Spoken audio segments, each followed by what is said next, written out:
তাপসী তাবচ্ছম উর্মি, আপনারা সবাই তাকে চেনেন। তিনি আজকে চাকরি হারিয়েছে, চাকরি হারায় নেই, তার চাকরি খেয়ে নিয়েছে ইউনূস সরকার।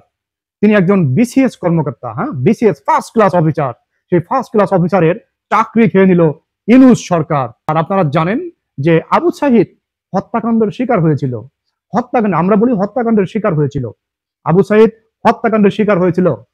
একটা প্রশ্ন করি এখানে, আবু সাঈদকে যদি পুলিশ গুলি করে সরাসরি মারবে, তাহলে আবু সাঈদের রক্ত কেন রাস্তায় দেখা গেল না? মাত্র 1%। আবু সাঈদ যখন রাস্তায় পড়ে গেল এবং আবু সাঈদের বন্ধুরা যখন তাকে নিয়ে গেল এবং যেখান দিয়ে নিয়ে গেল সেখানে রাস্তায় কোনো রক্ত কেন ছিল না? সারা বাংলাদেশের মানুষের একই প্রশ্ন।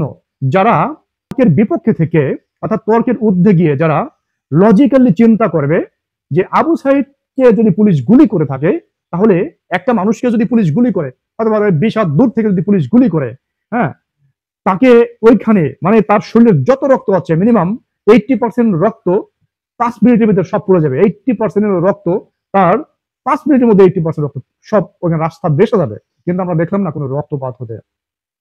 সেই হত্যাকাণ্ড নিয়ে বা সেই মৃত্যু নিয়ে তাপসী তাবচ্ছম উর্মি ফেসবুকে একটা পোস্ট দিয়েছিল এবং ইউনূসকে অবৈধ প্রধান উপদেষ্টা বলেছিল, ইন্টেরিয়র গভর্নমেন্ট, অবৈধ ইন্টেরিয়র গভর্নমেন্ট বলেছিল। কারণ কি? সাংবিধানিক কোনো ভিত্তি নেই ইউনূসের, সাংবিধানিক কোনো ভিত্তি নেই ইউনূসের, সাংবিধানিক কোনো ভিত্তি নেই। অর্থাৎ ইউনূসের বিরুদ্ধে সমালোচনা করেছিল। সমালোচনার দায়ে, ইউনূসের বিরুদ্ধে সমালোচনার দায়ে, অর্থাৎ ফেসবুক পোস্টের দায়ে একজন বিসিএস কর্মকর্তাকে বাংলাদেশের জনপ্রশাসন মন্ত্রণালয় চাকরিচ্যুত করেছে। কি আদালতে যে রায় দেওয়া করেছিল, তাপসী তাবচ্ছম উর্মি সেখানে উপস্থিত হননি। কারণ কি? তিনি জানতেন যে রায় কি হতে পারে। এবং আদালতে গেলে আপনারা জানেন যে মব বাহিনী যেভাবে মব ভায়োলেন্স করে বা যেভাবে মব জাস্টিস করে, মব বাহিনী আদালত প্রাঙ্গণে যেভাবে মব সৃষ্টি করে, যেভাবে মানুষকে মেরে ফেলতে চায় বা যেভাবে মানুষকে আক্রমণ করে, সেই ভয়ে হয়তোবা তিনি আদালত প্রাঙ্গণে আসেননি। কারণ কি? ইউনূসের বাহিনী, ইউনূসের যে প্রশাসন বাহিনী আছে আদালত চত্বরে, তারা কিন্তু সেভাবে টেক কেয়ার করতে পারে না, সেভাবে একজন আসামিকে নিরাপত্তা দিতে পারে না, নিরাপত্তা দিতে সম্পূর্ণভাবে ব্যর্থ। তাপসী তাবচ্ছম উর্মি তার বক্তব্য লিখিত আকারে আদালতে পেশ করেছিলেন, কিন্তু পেশ করলেও তাদের কাছে হয়তোবা সন্তোষজনক হয়নি। তারা বলবে সন্তোষজনক হয়নি।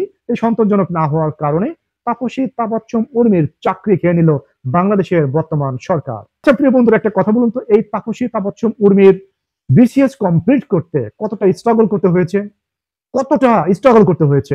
কত বছর ধৈর্য ধরতে হয়েছে। বিসিএস একজন কর্মকর্তা, তিনি তার মনের মধ্যে যে কথাটি ছিল সেই কথাটি ফেসবুক আকারে তুলে ধরার কারণে চাকরি হারিয়েছে। তবে হ্যাঁ, একটা কথা মনে রাখেন বাংলাদেশের জনগণ, বর্তমান যারা জনগণ আছে, এই তাপসী তাবচ্ছম উর্মিকে সসম্মানে স্বপদে চাকরিতে আবারও নিয়োগ দেওয়া হবে। নিয়োগ দেবে কে? বাংলাদেশ সরকারে নিয়োগ দেবে, সসম্মানে স্বপদে আবারও নিয়োগ দেওয়া হবে। আর এই তাপসী তাবচ্ছম উর্মির চাকরি যারা খেয়েছে তাদের কঠিন পানিশমেন্ট হবে। তাদের একদিন আদালতের দ্বারপ্রান্তে এসে ভিক্ষা চাইতে হবে, ক্ষমা ভিক্ষা চাইতে হবে। এবং তাপসী তাবচ্ছম উর্মিকে সমস্ত ভর্তুকি সহ বাংলাদেশ সরকার, আওয়ামী লীগ সরকার তাপসী তাবচ্ছম উর্মিকে তার চাকরি, তার যথাস্থানে পদোন্নতি করে তার মর্যাদার সহিত চাকরি ফেরত দেওয়া হবে। এই দিন নয়, আরো দিন আছে। এই দিন ঠেলে নেবে বাংলার জনগণ সেই দিনের কাছে।